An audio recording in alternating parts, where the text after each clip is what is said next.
Hello students, welcome back to my YouTube channel. तो आज हम कर रहे हैं class 9th new book exploration का लेक्चर नंबर 4। चैप्टर है exploring mixture and their separation. तो आज हमारा टॉपिक होने वाला है सॉल्युबिलिटी, सैचुरेटेड, अनसैचुरेटेड और सुपर सैचुरेटेड सॉल्यूशन। साथ ही साथ सॉल्युबिलिटी का एक कर्व दिया गया है न्यू बुक में, जो कि न्यू बुक है ये 9th की। उस कर्व को भी हम यहाँ पे समझने वाले हैं। सॉल्युबिलिटी वो एक कर्व है क्वेश्चन टाइप। तो चलो स्टार्ट करते हैं और देखते हैं क्या होता है सॉल्युबिलिटी और saturated solutions.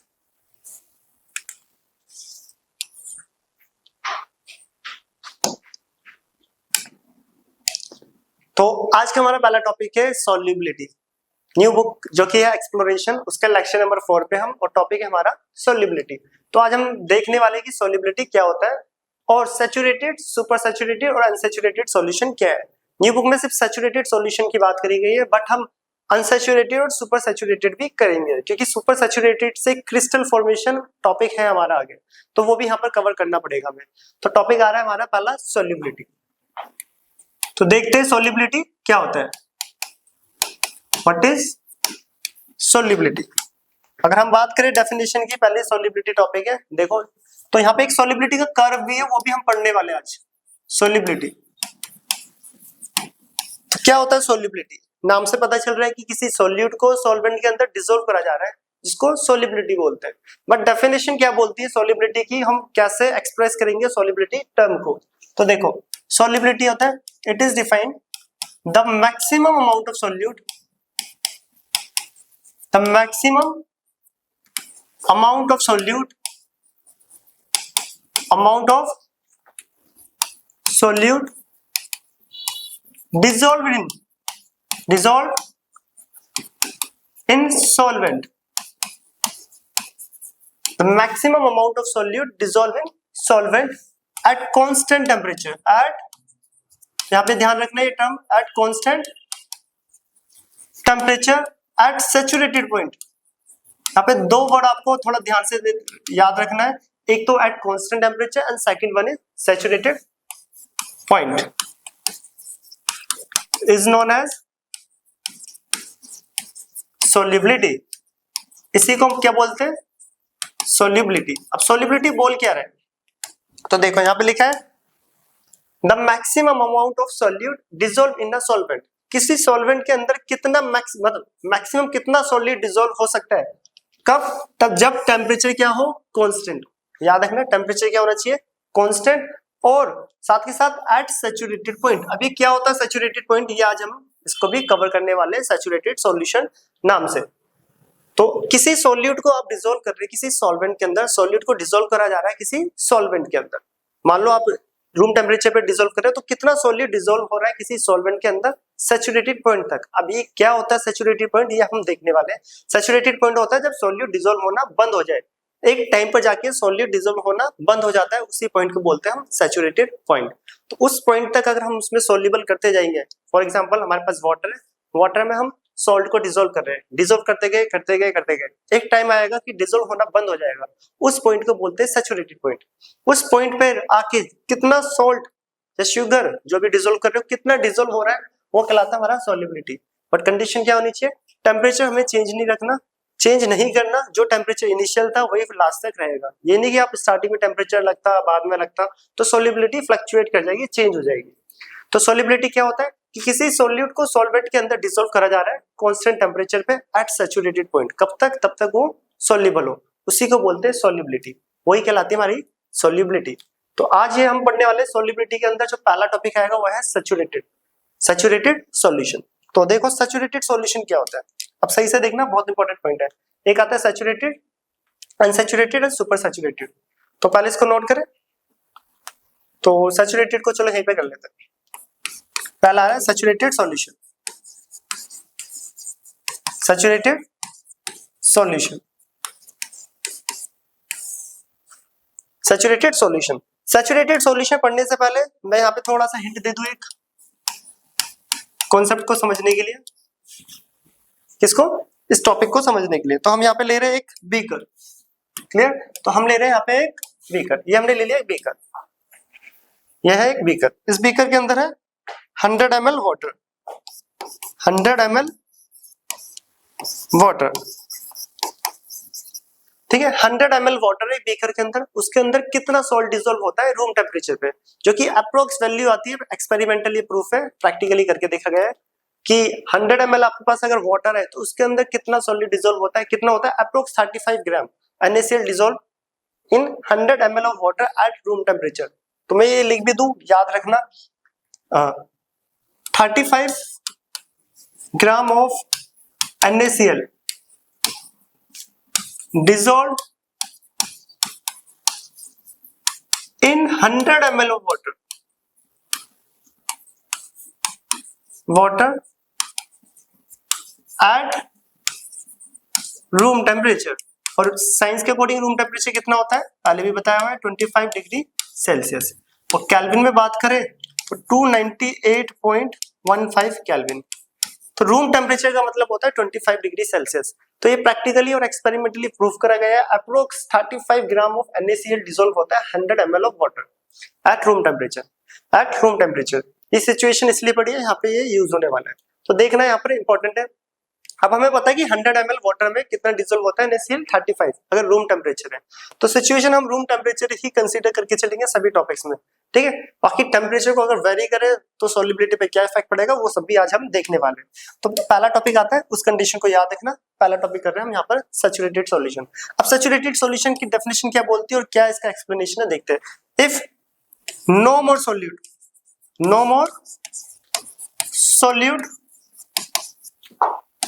dissolved in solvent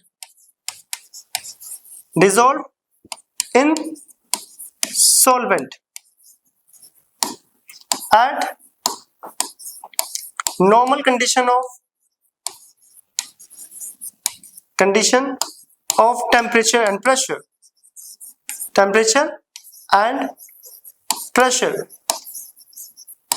is known as saturated solution. अब देखो यहाँ पे लिखा हुआ है इफ नो मोर सोल्यूट, जब सोल्यूट डिसॉल्व होना बंद कर दे, if no more solute dissolve in solvent, जब सोल्यूट डिसॉल्व होना बंद कर दे किसके अंदर, सॉल्वेंट के अंदर, किसके अंदर, सॉल्वेंट के अंदर। और यहाँ पे याद रखना एक वर्ड लिखा है मैंने, eight normal condition of temperature and pressure. इसका मतलब है हमारी जो टेम्परेचर प्रेशर की कंडीशन है हम यहाँ पे 25 मान के चल रहे हैं। आपके रूम का जो भी टेम्परेचर होगा या जहाँ पे भी परफॉर्म कर रहे हैं उसके अकॉर्डिंग आपका टेम्परेचर कांस्टेंट होना चाहिए, जो भी है। आप उसको ना ही ज्यादा हाई करोगे ना ज्यादा लो ले जाओगे, जो भी आपका टेम्परेचर है रूम का जहाँ पे आप परफॉर्म कर रहे हो, एक्सपेरिमेंट लैब में, रूम में, जहाँ पर भी, तो आपका जो टेम्परेचर प्रेशर है वो कांस्टेंट होना चाहिए। इसका ये मतलब है normal condition of temperature pressure हम मान के चल रहे हैं वो 25 है इस रूम का टेम्परेचर। क्लियर। तो अब देखो if no more solute dissolve in solvent at normal condition of temperature pressure, इसका मतलब क्या, देखो समझते हैं। ये हमारे पास एक बीकर है, तो सिचुएशन हम वही लेंगे जो सामने लिखी थी ताकि एक्सप्लेन करने में इजी लगे। तो इसके अंदर ले लेता हूँ 100 ml वाटर, क्या लिया है 100 ml वाटर। अब इसमें हम सॉल्ट डिसॉल्व कर रहे हैं रूम टेम्परेचर पे। मान लो मैंने इसमें डाल दिया 35 ग्राम ऑफ NaCl, डिसॉल्व कर दिया 35 ग्राम ऑफ NaCl, और हमें पता है रूम टेम्परेचर पे 35 ग्राम डिसॉल्व होता है। अब मैं बोलूं क्या, इसमें मेरे को 5 ग्राम और डिसॉल्व करना है इसी कंडीशन पे, ठीक है, जो भी कंडीशन है रूम टेम्परेचर की बोली गई है, तो 5 ग्राम और डिसॉल्व करना है, मोर सोल्यूट डिसॉल्व करना है। क्या ये डिसॉल्व हो पाएगा? टेम्परेचर प्रेशर कुछ चेंज नहीं करना, यही रूम टेम्परेचर पे। तो आप बोलोगे नहीं, क्योंकि इसकी ये कंडीशन है, ये किसका लास्ट पॉइंट है कि सॉल्वेंट के अंदर 100 ml वाटर जो कि सॉल्वेंट है, इसके अंदर 35 ग्राम NaCl डिसॉल्व होता है 25 डिग्री सेल्सियस पे, इससे ज्यादा इसमें होएगा ही नहीं। ऐसी सिचुएशन अगर जब कभी बनती है कि सॉल्यूट डिसॉल्व होना बंद कर दे सॉल्वेंट के अंदर, उसी कंडीशन को बोलते हैं सैचुरेटेड पॉइंट, और इस सॉल्यूशन को बोलेंगे सैचुरेटेड सॉल्यूशन। क्या बोलेंगे? Saturated solution. तो यहाँ पे जो ये 5 ग्राम है डिसॉल्व नहीं हो पाएगा, इसके अंदर 35 ग्राम NaCl डिसॉल्व करा है, तो ये कहलाएगा हमारा सैचुरेटेड सॉल्यूशन। जब सॉल्यूट डिसॉल्व होना बंद कर दे, आप घर पे पानी लेना, उसके अंदर चीनी घोलते रहना, एक पॉइंट आएगा चीनी घुलना बंद हो जाएगी, वही पॉइंट कहलाएगा सैचुरेटेड पॉइंट। वो जो सॉल्यूशन है वो कहलाएगा सैचुरेटेड सॉल्यूशन। क्या कहलाएगा? Saturated solution. तो वो कंडीशन हम कंपेयर के लिए रखी गई है इस कंडीशन को, क्योंकि अभी अनसैचुरेटेड और सुपर सैचुरेटेड आएगा, तो टेम्परेचर हम उसी कंडीशन के लिए एक्सप्लेन करेंगे सब कुछ। अब वापस ऊपर वाली डेफिनेशन पे आ जाओ। Maximum amount of solute dissolve in a solvent at constant temperature. एक किसी कांस्टेंट टेम्परेचर पे जब मैक्सिमम कितना सोल्यूट डिसॉल्व हो रहा है, कितना सोल्यूट डिसॉल्व हो रहा है किसी सॉल्वेंट के अंदर, वो भी सैचुरेटेड पॉइंट, ये रहा वो सैचुरेटेड पॉइंट, उसी को हम बोलते हैं सोल्युबिलिटी। तो यहाँ पे सोल्युबिलिटी क्या है, ये 35 है, उसकी कितनी है 35, क्योंकि 100 ml में सैचुरेटेड पॉइंट पे कांस्टेंट टेम्परेचर पे कितना सोल्यूबल हो रहा है 35, ये मैक्सिमम इसकी लिमिट है, तो ये इसकी सब सोल्युबिलिटी 35 ग्राम NaCl। तो ये पहला टॉपिक था हमारा सैचुरेटेड सॉल्यूशन। अब हम देखेंगे अनसैचुरेटेड और सुपर सैचुरेटेड क्या होता है, और साथ के साथ आपको तीनों में कंपैरिजन भी पता चल जाएगा, इसे नोट करना। तो हम आते हैं नेक्स्ट पॉइंट, अनसैचुरेटेड और सुपर सैचुरेटेड। न्यू बुक के अकॉर्डिंग सैचुरेटेड सिलेबस में लिखा गया है, अनसैचुरेटेड सुपर सैचुरेटेड पढ़ना पड़ता है क्योंकि क्रिस्टलाइजेशन टॉपिक में सुपर सैचुरेटेड टॉपिक आएगा, उसमें इसके कॉन्सेप्ट्स यूज होते हैं। इसको नोट करें। अब हमारे अनसैचुरेटेड एंड सुपर सैचुरेटेड, ठीक है, इसे नोट कर लेना। तो हर एक टॉपिक प्रॉपर नोट्स, डेफिनेशन सब कुछ कराया जाएगा, reasoning, numerical, conceptual, notes, definition A to Z, इसको नोट करें। नेक्स्ट आते हैं अनसैचुरेटेड सॉल्यूशन। तो अगला आ रहा है हमारे पास अनसैचुरेटेड एंड सुपर सैचुरेटेड, तो दोनों को एक साथ करते हैं। अनसैचुरेटेड सॉल्यूशन, नेक्स्ट है super saturated, super saturated solution, ठीक है, सॉल्यूशन को लिखा हुआ है शॉर्ट में सुपर सैचुरेटेड सॉल्यूशन। तो अनसैचुरेटेड और सुपर सैचुरेटेड क्या होता है इसको समझते हैं हम। देखो ये ले लेते हैं हम एक दो बीकर, ये रहा एक first and this one is second, तो ये दो बीकर हमने यहाँ पे ले लिया। अब देखना कंडीशन वही है, इसके अंदर 100 ml क्या है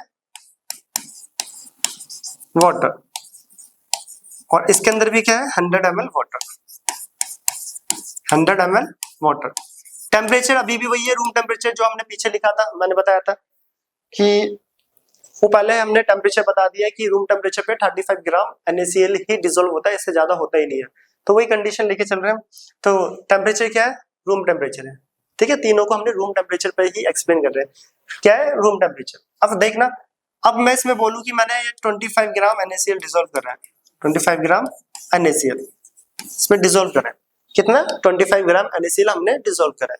तो आप बताओ क्या रूम टेम्परेचर पे इसमें और NaCl डिसॉल्व होगा और सॉल्यूट डिसॉल्व होगा, तो आप बोलोगे हाँ होगा, क्योंकि रूम टेम्परेचर पे कंडीशन होती है 100 ml वाटर के अंदर 35 ग्राम अप्रोक्स NaCl डिसॉल्व होता है, तो इसका मतलब अभी इसमें लगभग 10 ग्राम NaCl डिसॉल्व और हो सकता है।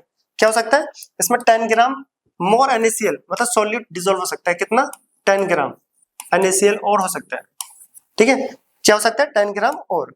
तो यहाँ पे देखना, अब ये होता है क्या, जब सॉल्यूट और डिसॉल्व हो जाए किसी सॉल्वेंट के अंदर, some amount of solute dissolve in solvent at normal condition of temperature and pressure, मतलब सॉल्यूट और डिसॉल्व हो सकता है normal condition of temperature and pressure, उसी को बोलते हैं हम अनसैचुरेटेड सॉल्यूशन। क्या बोलते हैं unsaturated solution.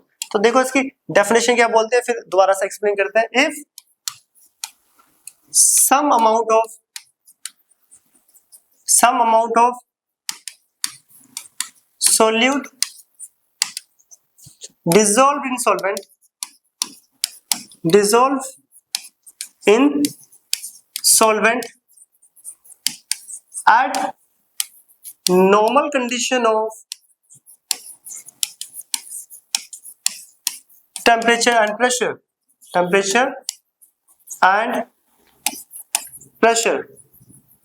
is known as unsaturated solution.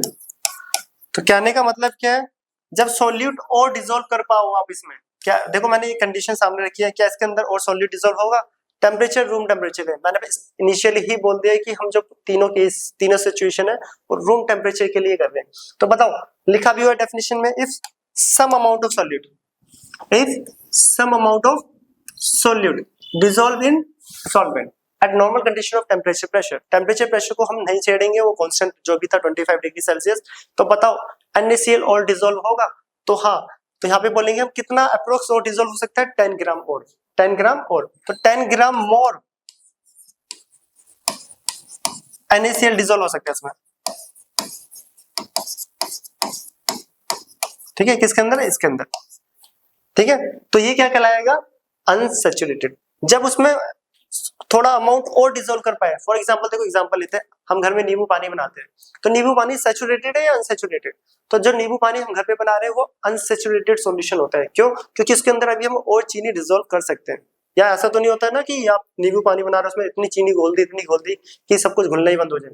ऐसी सिचुएशन नहीं होती। जो हम नींबू पानी घर में बना रहे हैं, अगर किसी को फीका लगता है तो हम क्या करते हैं, उसमें थोड़ा सा और शुगर ऐड कर देते हैं। मतलब क्या है, वो एक अनसैचुरेटेड है, उसमें थोड़ा सा शुगर और सॉल्ट हम ऐड कर सकते हैं। It means it is unsaturated solution. तो इसके अंदर कितना और हो सकता था, 10 ग्राम, जो कि मैंने एरो करके लिख दिया। हाँ, जैसे 10 ग्राम को इसके अंदर डिसॉल्व करा, अब ये भी सैचुरेटेड बन गया है।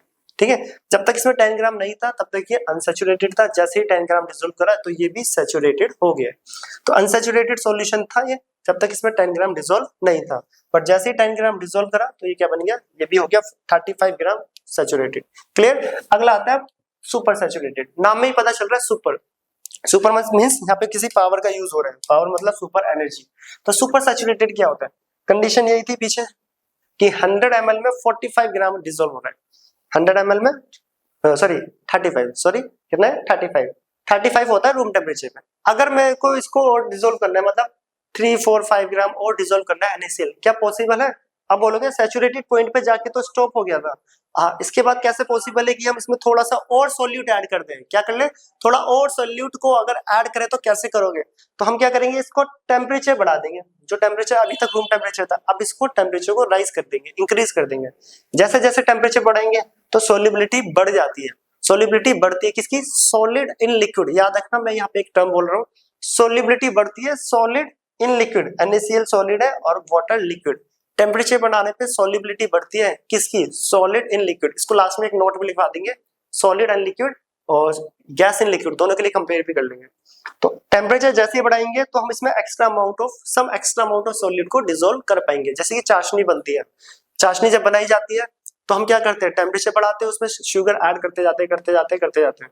क्या नॉर्मल टेम्परेचर पे इतना शुगर डिसॉल्व हो पाएगा? नहीं हो पाएगा। हाँ, टेम्परेचर राइज करेंगे, इंक्रीज करेंगे तो मोर सॉल्यूट डिसॉल्व हो जाता है। उसी को बोलते हैं सुपर सैचुरेटेड। सुपर मतलब उसके पास एनर्जी आएगी टेम्परेचर। ठीक है, तो उसके लिए वर्ड यूज करा गया है सुपर सैचुरेटेड। तो डेफिनेशन क्या है, यहाँ पे लिखा था if some amount of solute, तो इसमें आएगा some extra amount of solute. Definition देख लो, if some extra amount of solute dissolved in solvent on increasing temperature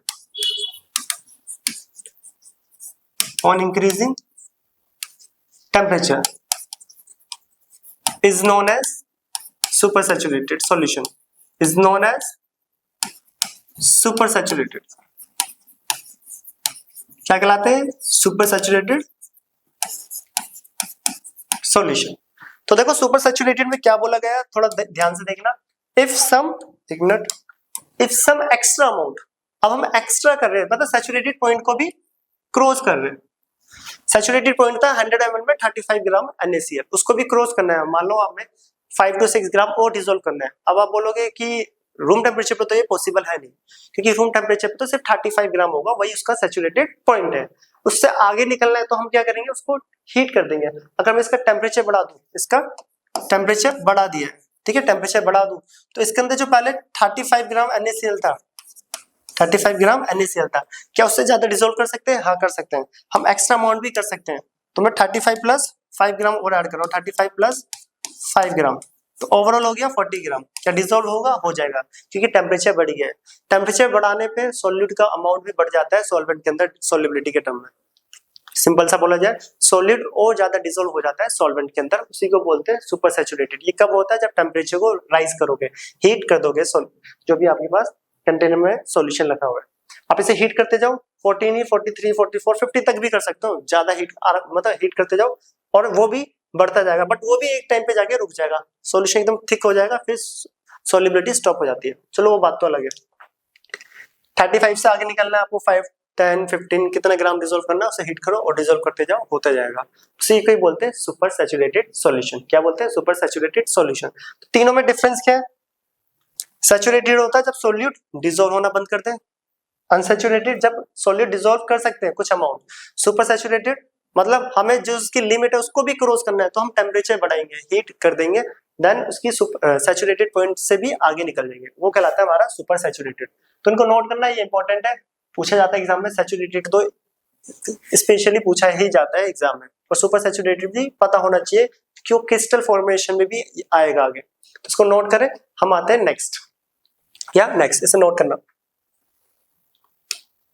अब देखो नेक्स्ट जो आ रहा है एक नोट, मैंने एक टर्म बोली थी पीछे, हमने एक टर्म्स का यूज करा था ये कि सॉलिबिलिटी जो होती है सॉलिड इन लिक्विड तो बढ़ती है टेम्परेचर बढ़ाने पे, गैस इन लिक्विड डिक्रीज होती है। ये इस बार आपकी न्यू बुक एक्सप्लोरेशन उसमें एक लाइन भी है और पता भी होना चाहिए उसका मतलब, जो कि हम हायर क्लासेस 11th इक्विलिब्रियम में पढ़ेंगे हेनरी लॉ के थ्रू, और 12th solution chapter first chemistry में। तो अभी देख लो पहला note, solubility of solid in liquid is increases with temperature, with increasing temperature, ये बोल रहा हूं, with टेम्परेचर के साथ इसकी सॉलिबिलिटी बढ़ती है, सॉलिड इन लिक्विड, क्योंकि अभी हमने देखा भी सुपर सैचुरेटेड में। तो यहाँ पे एक बीकर ले लेते हैं, ये वाटर है 100 ml, ठीक है। इसके अंदर अगर मैं टेम्परेचर बढ़ा दूं तो जो सॉलिबिलिटी थी वो बढ़ रही थी 35 ग्राम से क्रॉस करके हम 4-5 ग्राम उसमें एक्स्ट्रा डिसॉल्व कर सकते हैं।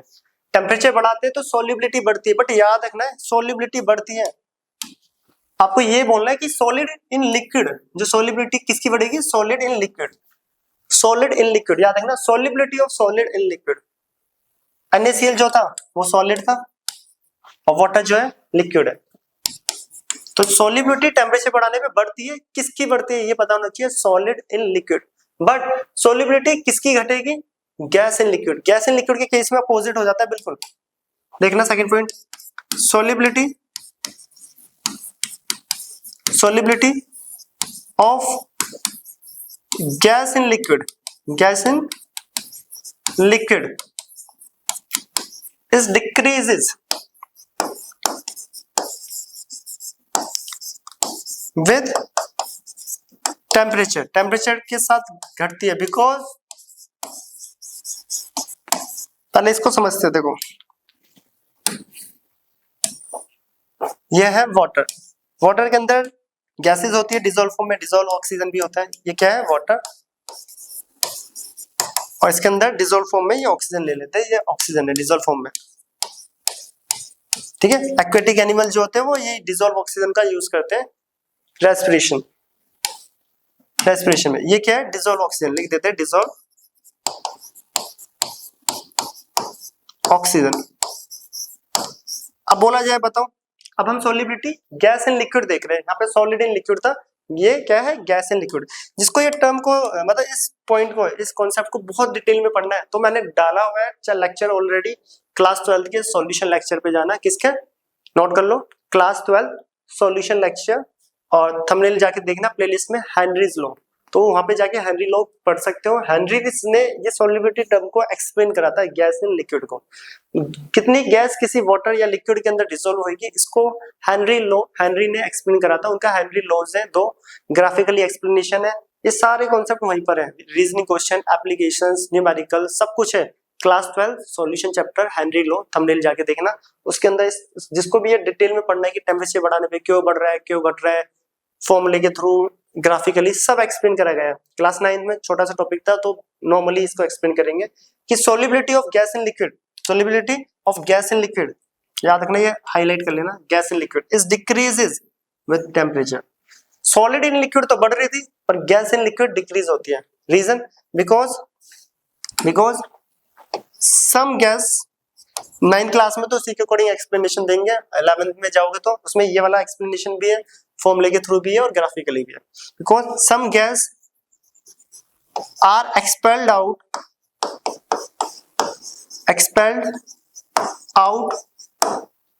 ऑन हीटिंग, जैसे ही हीट करते हैं, जैसे ही हीट करते हैं तो गैसेस एक्सपेल्ड आउट हो जाती है, मींस बाहर निकल जाती है। कि टेम्परेचर बढ़ाने पे हम ये भी वहां पे बताया गया है, जिसे बोलते हैं कोलिजन बढ़ता है, रैंडमनेस बढ़ती है, जिसको हायर क्लासेस में एंट्रोपी वर्ड से पढ़ा जाता है। अभी के लिए याद है ना, टेम्परेचर बढ़ाने पे मॉलिक्यूल्स के बीच में रैंडमनेस बढ़ जाती है, मतलब वो तेज एक दूसरे से टकराते हैं। अब देख लो यहाँ पे जैसे मैं टेम्परेचर बढ़ाऊंगा, सही से समझना, टेम्परेचर को मैंने बढ़ा दिया, टेम्परेचर बढ़ा दिया, ठीक है। अब मॉलिक्यूल वाइब्रेट करते हैं टेम्परेचर बढ़ाने पे एनर्जी को एब्जॉर्ब करके। अब वाइब्रेट करेंगे, एक दूसरे से टकराएंगे, कौन ज्यादा वाइब्रेट करेगा? गैसेस, क्योंकि गैसेस के मॉलिक्यूल वैसे ही एक दूसरे से कोलाइड करते हैं और उनके बीच में स्पेस भी ज्यादा होता है, तो इनके बीच में कोलिजन भी फास्ट होगा, जिसकी वजह से कुछ गैस मॉलिक्यूल एक्सपेल्ड आउट हो जाएंगे, बाहर निकल जाएंगे, कुछ ऑक्सीजन बाहर निकल जाएगी। तो बेसिकली यहाँ पे हो क्या रहा है, टेम्परेचर बढ़ाने पे solubility gas in liquid decrease कर जाती है। आप अभी के लिए इतना लिख सकते हो, because some gases are expelled out on heating, some gas are expelled out on heating. Proper फॉर्मूले के थ्रू, और ये क्या कॉन्सेप्ट है, सॉल्युबल कैसे हो रहा है, ये क्लास 12 हेनरी लो वाले लेक्चर में जाके देख सकते हो, हमें पूरा एक्सप्लेन करा है। 9th के अकॉर्डिंग इतना इनफ है यहाँ पर। तो ये था सॉल्युबिलिटी सॉलिड इन लिक्विड तो इंक्रीज होती है टेम्परेचर बढ़ाने से, और गैस इन लिक्विड डिक्रीज होती है टेम्परेचर बढ़ाने से। तो ये याद रखना इंपॉर्टेंट है। तो आज के बाद कभी भी सॉल्युबिलिटी अगर पढ़ते हो तो आपको ये कभी भी पूछा जाए बताओ टेम्परेचर बढ़ाने पे सॉल्युबिलिटी बढ़ेगी, तो आप दोनों सिचुएशन को बताओगे कि टेम्परेचर बढ़ाने पे सॉलिड इन लिक्विड तो बढ़ती है, गैस इन लिक्विड घटती है, डिक्रीज होती है। तो उसको नोट कर लेना, मोस्ट इंपॉर्टेंट, बहुत ज्यादा इंपॉर्टेंट है, जो हाई क्लासेस में बार बार पढ़ा जाता है। तो नेक्स्ट आते हैं, तो ये टॉपिक तो कवर हो चुका है। अब हमारी जो न्यू बुक है एक्सप्लोरेशन चैप्टर है, exploring mixture and their separation, तो उसमें एक सॉल्युबिलिटी कर्व दे रखा है, मींस ऐसे ही सॉल्युबिलिटी का एक छोटा सा ग्राफ दे रखा है, उस पे कुछ क्वेश्चंस है इसी टॉपिक के जस्ट नीचे, तो वो ग्राफ हम यहाँ पे एक्सप्लेन कर लेते हैं और क्या पूछा गया है ग्राफ में, तो इसे नोट करें, आते हैं नेक्स्ट टॉपिक में। तो नेक्स्ट टॉपिक कहाँ गया, तो ये बुक में ही ग्राफ है, कर्व दे रखा है, जो कि यहाँ पे मैंने बनाया हुआ है। तो इस कर्व में पहले है क्या, पहले थोड़ा सा समझ लेते हैं, फिर देखते हैं क्या क्वेश्चन बोल रहा है। बिल्कुल बेसिक सा, इजी सा है, बट फर्स्ट टाइम है बच्चों के लिए तो थोड़ा सा टफ रहता है उनके लिए, बट कुछ नहीं है, देखना। तो वाई एक्सिस पे हमें क्या रिप्रेजेंट करा गया है, सॉल्युबिलिटी, और एक्स एक्सिस पे बोला है टेम्परेचर है, 10, 20, 30, 40, 50, 60, 80। सॉल्युबिलिटी ग्राम पर 100 ग्राम, 100 ग्राम वाटर में कितना ग्राम सॉल्युबल है। तो जैसे जैसे ये है 50, 100, 150, 200, 250, फिर 300, 350, 400। तो ये कर्व दे रखा है, ये कंपाउंड ए और कंपाउंड बी। तो दिया गया है, पहले समझते हैं। Based on the information from the above graph, predict which of the two component A or B will dissolve more in a given amount of water at a given temperature. तो A or B में से कौन ज्यादा dissolve हो रहा है water के अंदर, ये ए है और ये बी है। तो ये टेम्परेचर बढ़ रहा है और कर्व इसका तो स्ट्रेट जा रहा है, इसका ऊपर की तरफ जा रहा है, मतलब जैसे जैसे टेम्परेचर बढ़ रहा है इसका कर्व तो सॉल्युबिलिटी हल्की हल्की बढ़ रही है। वाई एक्सिस पे क्या है, सॉल्युबिलिटी, तो सॉल्युबिलिटी इसकी हल्की हल्की बढ़ रही है, बट इसकी लार्ज इंक्रीज कर रही है। क्या हो रही है, लार्ज इंक्रीज। तो कौन ज्यादा सॉल्युबल है, compound B are more soluble, B is more soluble, ठीक है। जो इसका आंसर है यहाँ पे लिख लेते हैं आंसर करके समझने के लिए, compound B is more soluble, more soluble than A। जो B है, B वो ज्यादा soluble है, दिख भी रहा है, देखो B इनिशियल था 150 से और 200 के बीच में, ठीक है। ये पॉइंट मान लेते हैं 180 के आसपास। जैसे जैसे टेम्परेचर बढ़ा वो 180 से सीधा कितना पहुंच गया, 350 क्रॉस कर गया, मतलब 180, 280, 350, लगभग 200 के आसपास सोल्यूबल, 200 ग्राम। और बात इसकी करें तो ये लगभग 25 से स्टार्ट हुआ है और 55, 60 के आसपास पहुंचे हैं। तो 10-15 ग्राम जो भी है, क्योंकि अप्रोक्स वैल्यू हम सोल्व कर रहे हैं, तो 10-15 ग्राम ये सोल्यूबल हुआ है टेम्परेचर बढ़ाने पे, और वो लगभग 180 के आसपास। तो किसकी सोल्युबिलिटी ज्यादा है, बी की। कर्व भी दिख रहा है, सोल्यूबल मैक्सिमम है, ठीक है, मैक्सिमम सोल्यूबल बी है। फिर उसके बाद आ रहा है ऑब्जर्व द फिगर 5.6, ऑब्जर्व कर लिया है। Fill in the blanks of the following statements. अब फिल इन द ब्लैंक्स आ रहा है नीचे। पहला बोल रहा है the solubility of compound A, this is compound है, the solubility of compound A in water at 20 degree. चलो ये रहा 20 डिग्री, ठीक है। तो इसको थोड़ा उससे लिख लेते हैं डॉट डॉट करके। 20 डिग्री कहा गया, solubility of compound A in water at 20 degree Celsius is, ये रहा, ठीक है, 20 डिग्री देखिए 20 डिग्री इज ये फिलिंग द ब्लैंक्स भरना है, पूछा है लेस देन होगी या मोर देन होगी या सिमिलर होगी इट्स सॉल्युबिलिटी एट 60 डिग्री। तो ये 60 डिग्री है, क्या है 60 डिग्री। तो अब सॉल्युबिलिटी की बात करें, देखो इसका रिस्पेक्टिव पॉइंट ये रहा लगभग ये है और इस पॉइंट का ये है थोड़ा सा ऊपर है। तो अब यहाँ पे बताओ, ठीक है थोड़ा सा टेढ़ा मेढ़ा हो गया वो देख लेना। तब ये दिख रहा है किसकी सॉल्युबिलिटी ज्यादा है, 20 डिग्री पे या 60 डिग्री पे, तो 60 डिग्री पे ज्यादा है और 20 डिग्री पे कम है। तो पहले ऑप्शन में बोला गया है, पहला पॉइंट बता सॉल्युबिलिटी ऑफ कंपाउंड है, ए कंपाउंड की solubility in water at 20 degree Celsius is less then, 20 पे कम है और 60 पे ज्यादा है, ए इज लेस देन, ठीक है यहाँ पे आएगा लेस, लेस देन है बोला है इन्होंने लेस, ठीक है लेस देन 20 डिग्री पे कम है और 60 डिग्री पे ज्यादा है, is less than its solubility at 60 degree, ठीक है क्या आएगा लेस, 20 पे कम है और 60 पे ज्यादा है, 20 पे कम है और 60 पे ज्यादा है, वो लगभग यहाँ पर आएगा ये पॉइंट्स। अब अगला आ रहा है the solubility of compound B at 20 degree, same पूछा गया B at 20 degree, B at 20 degree, तो बी एट 20 डिग्री यहां से लेते हैं बी को और इसके रिस्पेक्ट में ये रहा और एट 20 डिग्री वही सेम कंपैरिजन 60 पे,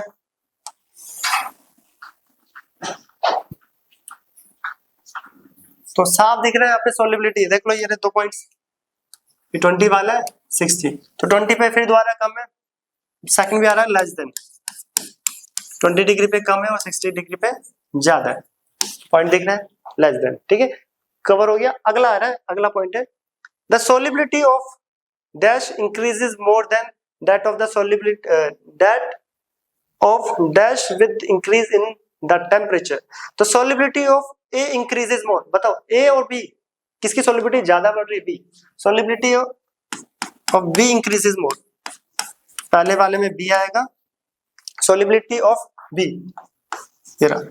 increases more than that of A, ठीक है एंड करके दूसरे वाले में आएगा ए, कि बी ज्यादा रेट से बढ़ रहा है और ए कम रेट से, दिख भी रहा है बी का कर्व अभी डिस्कस कर लिया, साफ दिख रहा है ज्यादा बढ़ रहा है 180 के आसपास बढ़ रहा है ओवरऑल और ये कम बढ़ रहा है और रेट भी उसका ज्यादा है बढ़ने का, ठीक है कर्व दिख रहा है। तो पहले में बेसिक सा पूछा गया 20 डिग्री और 60 डिग्री पे कहाँ पे सॉल्युबिलिटी कम है, 20 डिग्री पे कम है, दूसरे वाले के लिए भी सेम 20 डिग्री पे कम है, फिर तीसरा जो ऑप्शन पूछा गया बोला गया बताओ दोनों में से कौन ज्यादा रेट से बढ़ रहा है, बी का रेट ज्यादा और ए का कम है, the solubility of B is increases more than that of A at same temperature, ठीक है। तो ये था कर्व, इसके साथ साथ नीचे एक क्वेश्चन और दे दिया उन्होंने, what do you think will happen if you make a saturated solution at higher temperature and cool it slowly, let's us find out, तो what do you think will happen if you make a saturated solution at higher temperature, ठीक है ये हम पीछे पढ़ के आ चुके हैं, वही डिस्कस कर रहे हैं, सैचुरेटेड सॉल्यूशन का टेम्परेचर अगर इंक्रीज करते हैं तो क्या बनता है सुपर सैचुरेटेड, क्या बनता है सुपर सैचुरेटेड, बट यहाँ पे एक टर्म और बोली गई है जो हम आगे पढ़ने वाले इसके आगे लेक्चर में, इट्स कूल स्लोली।